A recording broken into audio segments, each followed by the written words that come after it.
So many different times in my life, I've played with broken or hurt things, broken foot, broken leg, broken hand, broken arm, broken sternum, broken collarbone. I could keep going if I just thought more about bones. Why, man? Because I loved it. I loved playing the game. I was passionate about it.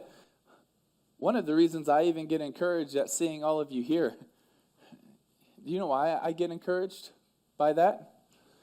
Is because you could be anywhere doing a lot of different things, but you chose to be here. Some shows don't need a celebrity narrator to introduce the show, but this show does. In a world filled with endless opportunities, why would two men who have built 13 multi-million-dollar businesses altruistically invest 5 hours per day to teach you the best practice business systems and moves that you can use? Because they believe in you. And they have a lot of time on their hands. They started from the bottom, now they're here. It's the Thrivetime show starring the former U.S. Small Business Administration's Entrepreneur of the Year, Clay Clark, and the entrepreneur trapped inside an optometrist's body, Dr. Robert Zuttner. 2 men, 8 kids, co-created by 2 different women. 13 multi-million-dollar businesses. We started from the bottom, now we here. We started from the bottom, and we'll show you how to get here. Started from the bottom, now we here. We started from the bottom, now we here. Mr. Clyde started from the bottom, and now we're at the top, teaching you the systems to get what we got. Colton Dixon's on the hooks. I break down the books. Z's bringing some wisdom and the good looks. As the father of 5, that's why I'm alive. So if you see my wife and kids, please tell them hi. It's the CNC up on your radio, and now 3, 2, 1, here we go. We started from the bottom, now we here. We started from the bottom, and we'll show you how to get here. Started from the bottom, now we here. We started from the bottom, now we here. We started from the bottom, now we here. We started from the bottom, and we'll show you how to get here. Started from the bottom, now we here. We started from the bottom, now we here. Now we here.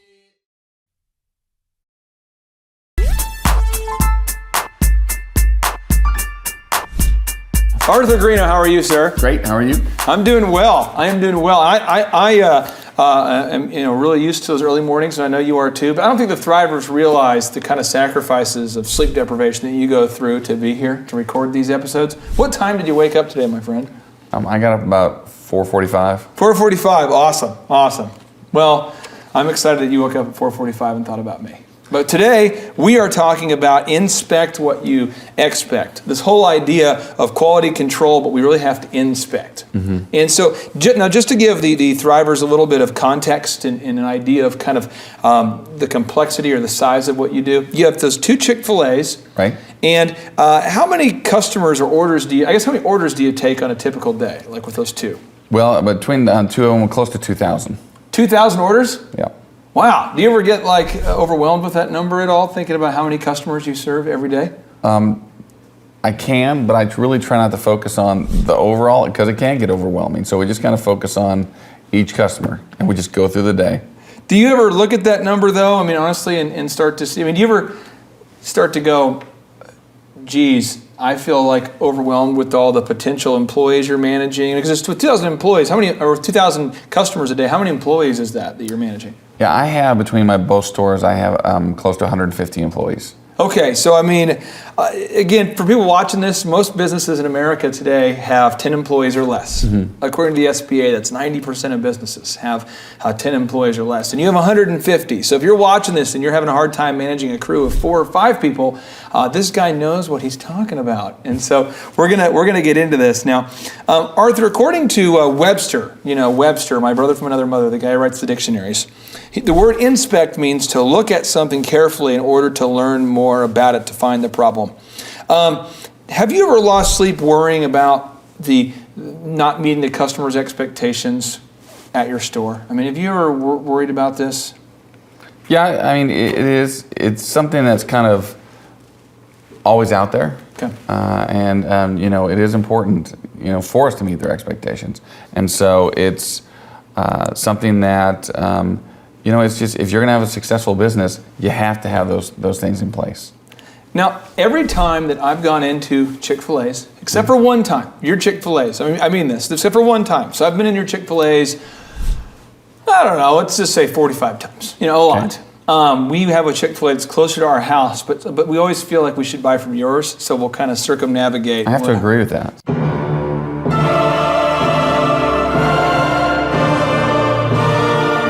But we've gone to the restaurant, I've probably been there, almost 50 times.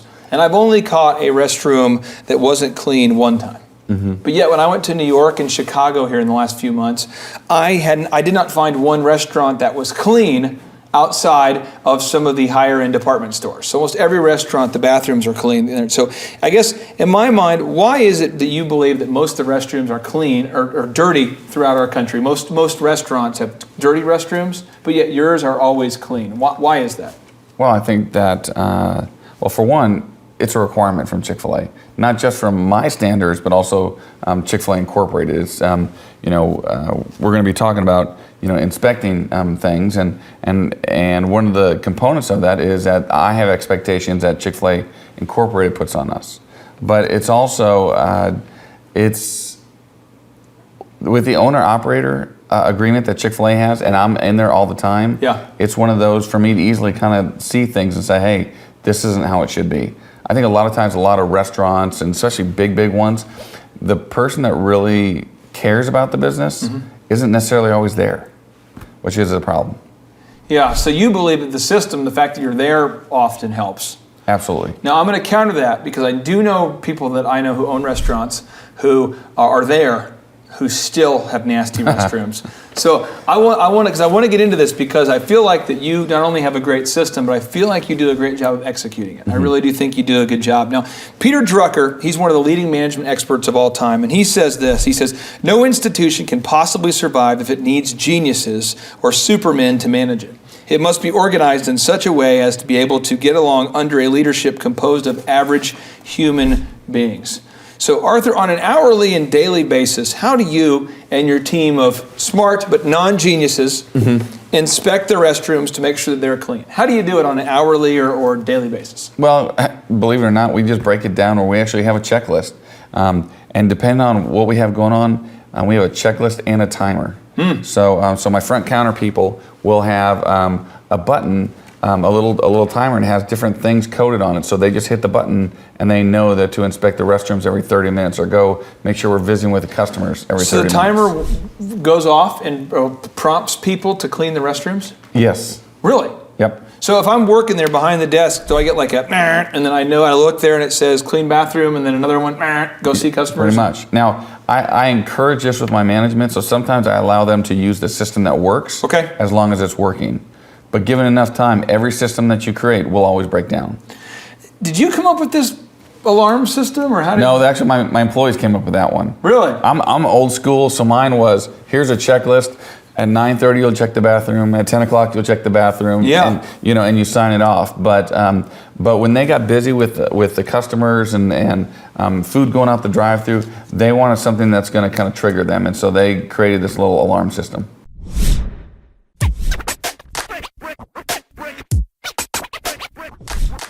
Arthur, now I obviously speak at groups with groups of business owners all over the country. I know you've spoken all over the country as well to business owners, and I've yet to meet a business owner who comes up to me and says, "My company prides itself on the nastiness of our restrooms. We want to keep our bathrooms dirty." But yet, so all the business owners say, I want to keep my bathrooms clean. I want my sales team to perform. I want to get these things done. But yet, in a lot of businesses, it's not happening. Whatever their desired outcome is not happening. What's the gap between what the owner wants to happen and what is happening? Well, where is that gap? What is going on there? Well, I think what's happening is that there's not having the accountability there. Okay. That the team member, if you're expecting your team members to do a certain thing, and they're not getting it done, what is the follow-up? How do we know that they're doing it? And the next step is, what are we doing about it? If they're not cleaning the restroom on a regular basis, for example, at my store, we will address it. And if it happens often, then we will, have to promote them to customer status. And just so you know, promoting someone to customer status is Arthur's term for firing somebody with classiness, right? That's correct. Okay. So now, how often on a daily basis with 150 employees, how often on a daily basis do you have to tell an employee, you're not doing it right, you're not meeting the expectation? How often on a daily basis do you have to have this conversation? Or does your management have to have this conversation? Well, daily. I mean, it is one of those that the management job. Daily? Absolutely. Multiple times a day. Okay. Well, the reason why I'm asking this, I'm just giving you an example. And I want to make sure so I want to mine into this. A few years ago, I met a lady at a conference in South Carolina. And I will not give any more details, but she was a nice lady. And she said, I don't know if I'm cut out to be a business owner because I feel like it's common sense. My people should just do the right thing. It seems frustrating to me that I have to constantly micromanage or tell my people to. And I said, well, what do you mean? She says, well, every day someone doesn't do their job right, and I have to remind them, and it's so frustrating. And I guess I'd like to know if we're talking to that lady or people like that lady, would your message be that you just every day you're going to have to?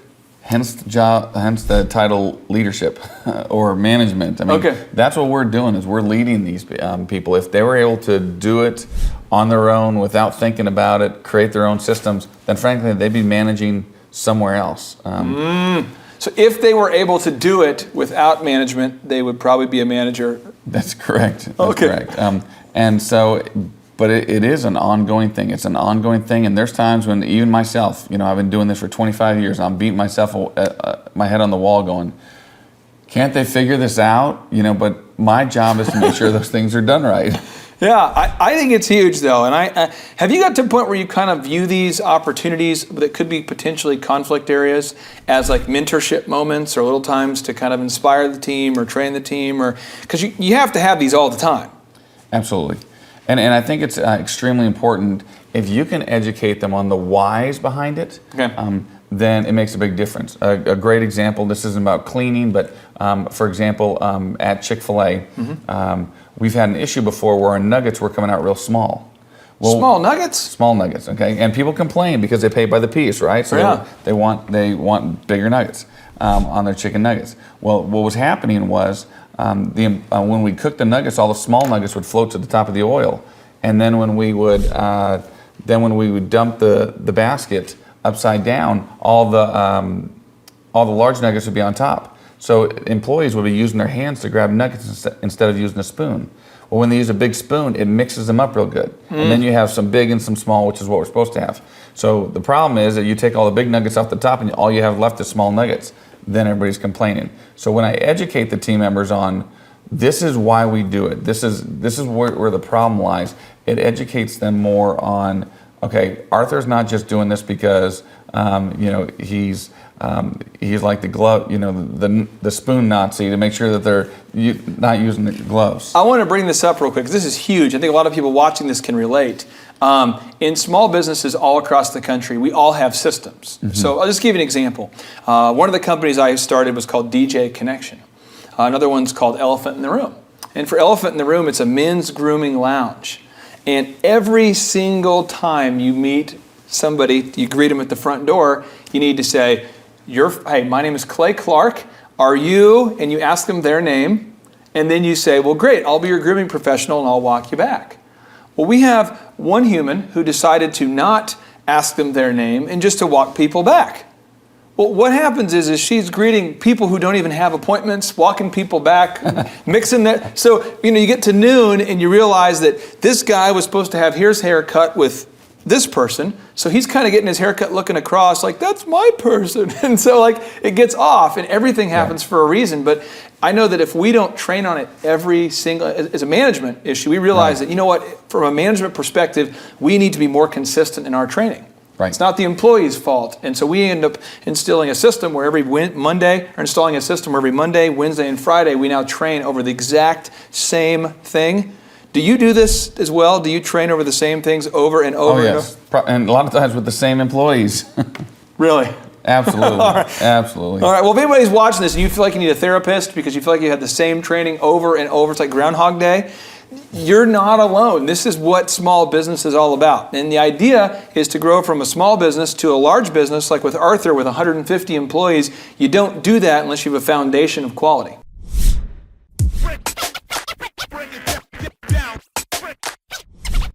Now, Peter Drucker also says that productivity of work is not the responsibility of the worker, but of the manager.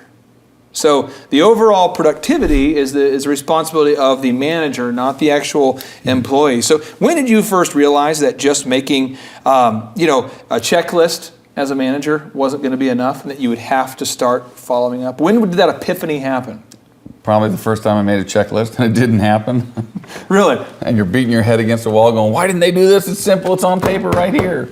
You know, you and I go to a church where it's run with excellence. Mm-hmm. And that's one of the things I think that was amazing is that at this church, they have a huge Christmas production and the quality is ridiculously awesome. Mm-hmm. But somebody's holding people accountable to getting those items done on that checklist. Absolutely. Whereas we've all been a part of a church or an organization where there's a great intention, there's a great checklist, but nothing gets done.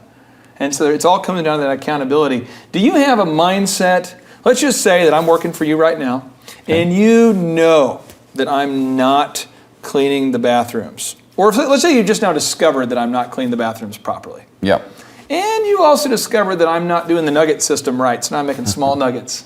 Walk me through the mindset that you have when you go into that employee, not confrontation, but that training moment or that where you have to kind of inspect and you notice that someone did it wrong. Walk me through how you resolve that, what your mindset is when you come to talk to me about it. Sure.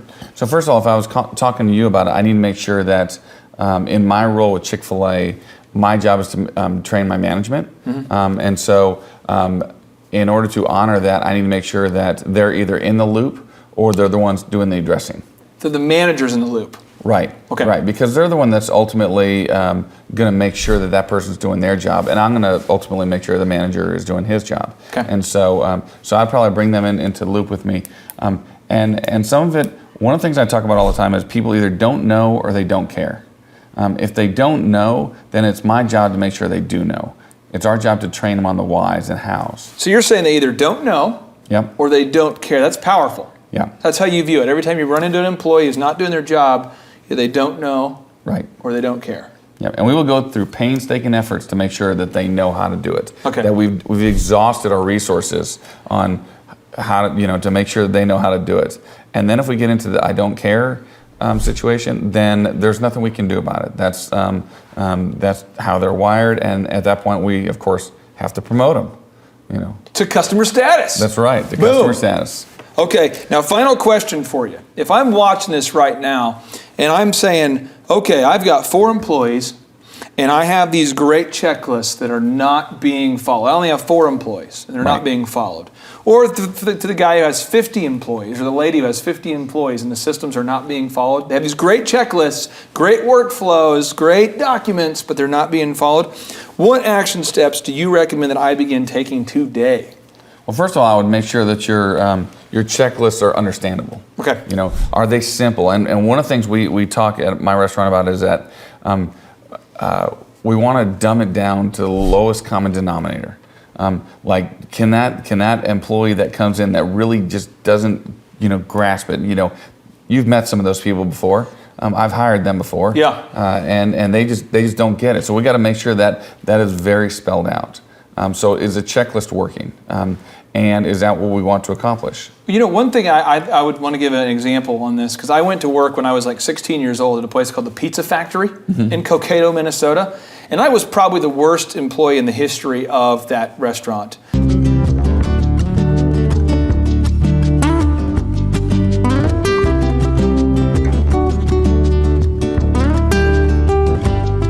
But I went there and I really wanted to do a good job.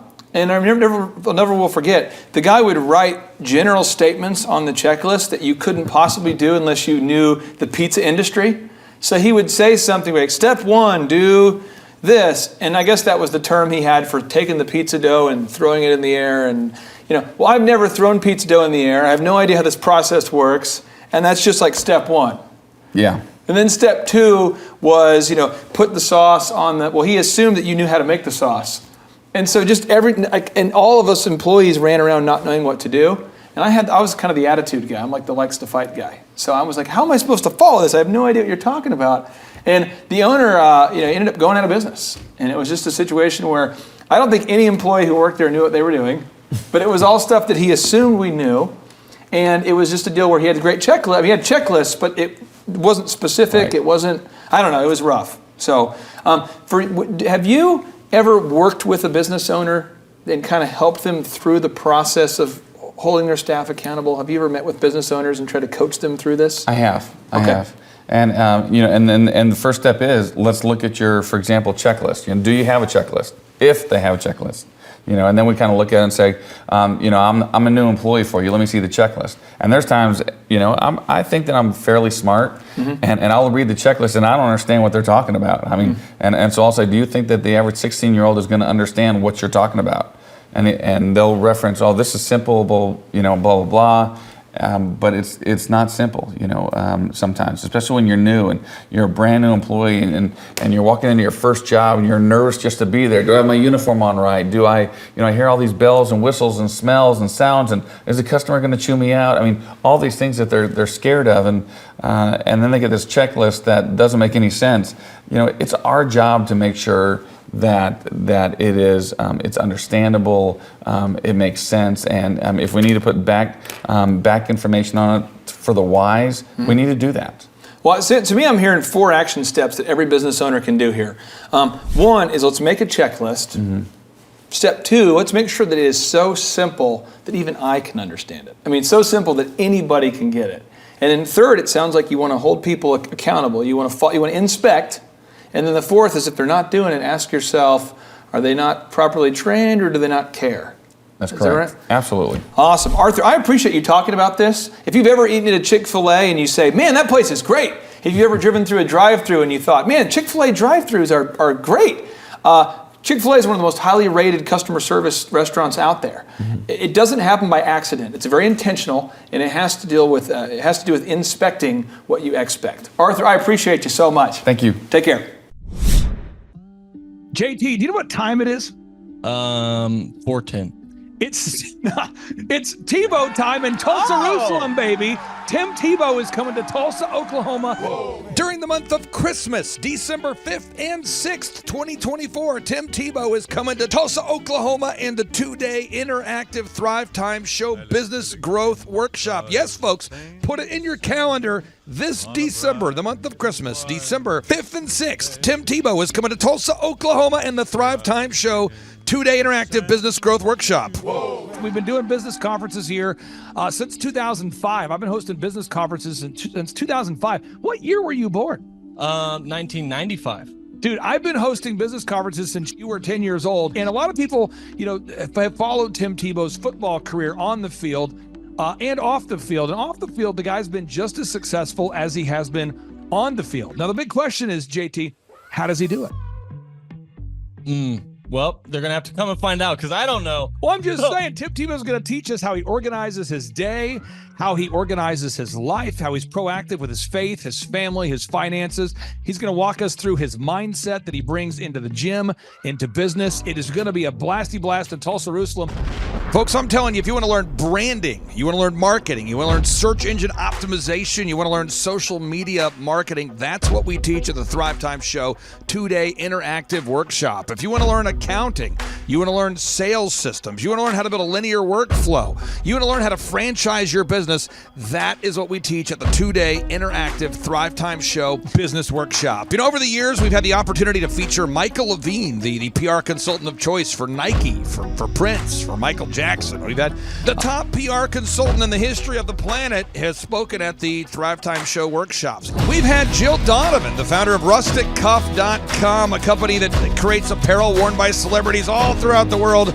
Jill Donovan, the founder of RusticCuff.com, has spoken at the 2-day interactive Thrivetime Show business workshops. We have the man who's responsible for turning around Harley Davidson, a man by the name of Ken Schmidt. He has spoken at the Thrivetime Show 2-day interactive business workshops. Folks, I'm telling you, these events are going to teach you what you need to know to start and grow a successful business. And the way we price the events, the way we do these events, is you can pay $299 $250 for a ticket or whatever price that you can afford. What? Yes, we've designed these events to be affordable for you, and we want to see you live and in person at the 2-day interactive December 5th and 6th Thrivetime Show Business Workshop. Everything that you need to succeed will be taught at the 2-day interactive Thrivetime Show Business Workshop, December 5th and 6th in Tulsa, Oklahoma. And the way we do these events is we teach for 30 minutes, and then we open it up for a question and answer session so that wonderful people like you can have your questions answered. Yes, we teach for 30 minutes, and then we open it up for a 15-minute question and answer session. It's interactive. It's 2 days. It's in Tulsa, Oklahoma. We've been doing these events since 2005, and I'm telling you, folks, it's going to blow your mind. Yes, ladies and gentlemen, the Thrivetime Show 2-day interactive business workshop is America's highest rated and most reviewed business workshop. See the thousands of video testimonials from real people just like you who've been able to build multi-million-dollar companies. Watch those testimonials today at thrivetimeshow.com. Simply by clicking on the testimonials button right there at thrivetimeshow.com, you're going to see thousands of people just like you who've been able to go from just surviving to thriving. Whoa. Each and every day, we're going to add more and more speakers to this all-star lineup, but I encourage everybody out there today, get those tickets today. Go to thrivetimeshow.com. Again, that's thrivetimeshow.com. And some people might be saying, well, how do I do it? What do I do? How does it work? You just go to thrivetimeshow.com. Let's go there now. We're feeling the flow. We're going to thrivetimeshow.com. Again, you just go to thrivetimeshow.com. You click on the business conferences button, and you click on the request tickets button right there. The way I do our conferences is we tell people it's $250 to get a ticket. Yep. Or whatever price that you can afford. And the reason why I do that is I grew up without money. JT, you're in the process of building a super successful company. Did you start out with $1 million in the bank account? No, I did not. Nope, did not get any loans, nothing like that. Did not get an inheritance from parents or anything like that. I had to work for it, and I'm super grateful. I came to a business conference. That's actually how I met you, met Peter Taunton. I met all these people. So if you're out there today and you want to come to our workshop, again, you just got to go to thrivetimeshow.com. You might say, well, who's speaking? We already covered that. You might say, where's it going to be? It's going to be in Tulsa, Jerusalem, Oklahoma. And someone says, Tulsa, Jerusalem. I'm really trying to rebrand Tulsa as Tulsa, Jerusalem, sort of like the Jerusalem of America. But if you type in Thrivetime Show and Jinx, you can get a sneak peek or a look at our office facility. This is what it looks like. This is where you're headed. It's going to be a blasty blast. You can look inside, see the facility. We're going to have hundreds of entrepreneurs here.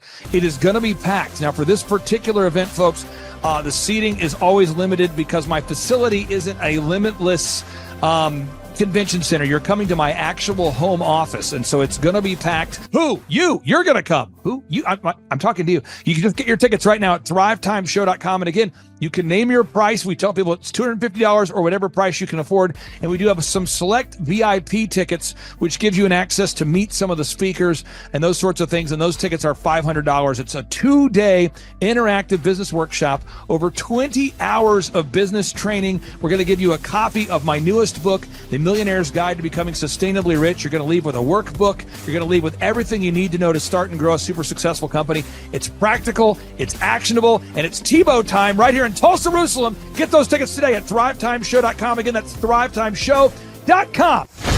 Hello, I'm Michael Levine, and I'm talking to you right now from the center of Hollywood, California, where I have represented over the last 35 years 58 Academy Award winners, 34 Grammy Award winners, 43 New York Times bestsellers.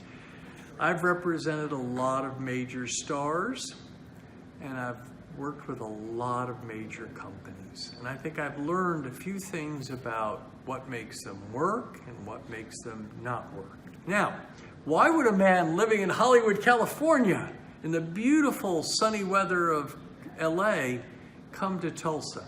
Because last year I did it, and it was damn exciting. Clay Clark has put together an exceptional presentation, really life-changing, and I'm looking forward to seeing you then. I'm Michael Levine. I'll see you in Tulsa. Thrivetime Show 2-day interactive business workshops are the world's highest rated and most reviewed business workshops because we teach you what you need to know to grow. You can learn the proven 13-point business systems that Dr. Zellner and I have used over and over to start and grow successful companies. I mean, we get into the specific steps on what you need to do to optimize your website. We're going to teach you how to fix your conversion rate. We're we're going to teach you how to do a social media marketing campaign that works. How do you raise capital? How do you get a small business loan? We teach you everything you need to know here during a 2-day, 15-hour workshop. It's all here for you. You work every day in your business, but for 2 days you can escape and work on your business and build these proven systems so now you can have a successful company that will produce both the time freedom and the financial freedom that you deserve. You're going to leave energized, motivated, but you're also going to leave empowered. The reason why I've built these workshops is because as an entrepreneur, I always wish that I had this. And because there wasn't anything like this, I would go to these motivational seminars, no money down, real estate, Ponzi scheme, get motivated seminars, and they would never teach me anything. It was like you went there and you paid for the big chocolate Easter bunny, but inside of it, it was a hollow nothingness. And I wanted the knowledge, and they're like, oh, but we'll teach you the knowledge after our next workshop. And the great thing is we have nothing to upsell. At every workshop, we teach you what you need to know. There's no one in the back of the room trying to sell you some next big get-rich-quick, walk-on-hot-coals product. It's literally, we teach you the brass tacks, the specific stuff that you need to know to learn how to start and grow a business. And I encourage you to not believe what I'm saying, and I want you to Google the Z66 auto auction. I want you to Google elephant in the room. Look at Robert Zellner and Associates. Look them up and say, are they successful because they're geniuses, or are they successful because they have a proven system? When you do that research, you will discover that the same systems that we use in our own business can be used in your business. Come to Tulsa, book a ticket, and I guarantee you it's going to be the best business workshop ever, and we'll even give you your money back if you don't love it. We've built this facility for you, and we're excited to see you. And now you may be thinking, what does it actually cost to attend an in-person 2-day interactive Thrivetime Show business workshop? Well, good news. The tickets are $250 or whatever price that you can afford. What? Yes, they're $250 or whatever price you can afford. I grew up without money, and I know what it's like to live without money. So if you're out there today and you want to attend our in-person 2-day interactive business workshop, all you got to do is go to thrivetimeshow.com to request those tickets. And if you can't afford $250, we have scholarship pricing available to make it affordable for you. I learned at the Academy, Kings Point in New York. Acta non verba. Watch what a person does, not what they say. Whoa. Good morning, good morning, good morning. Robert Kiyosaki, the Rich Dad Radio Show. Today I'm broadcasting from Phoenix, Arizona, not Scottsdale, Arizona. They're close, but they're completely different worlds. And we have a special guest today.